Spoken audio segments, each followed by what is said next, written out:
good day everyone. This is my new friend and my partner in forever, si Ate Susan. And since 1988, nagagamit na siya ng products.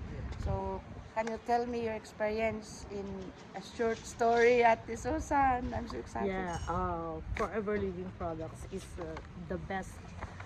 Especially, sabi nga, health is wealth.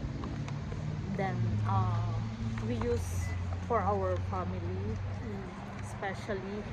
And then they said that before you push, you need to use.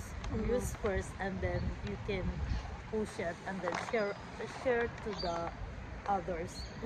And the good thing is about this, my mom kidney stone, nawala siya. Talagang we are a testimony for this product. And also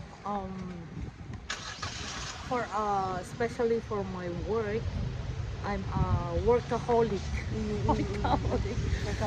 Always on the go because of this product, especially this bee pollen, for energy resistance, and then also for we prove this for memory retention also.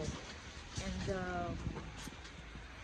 what you call this, and then the aloe leaves is the best product, small but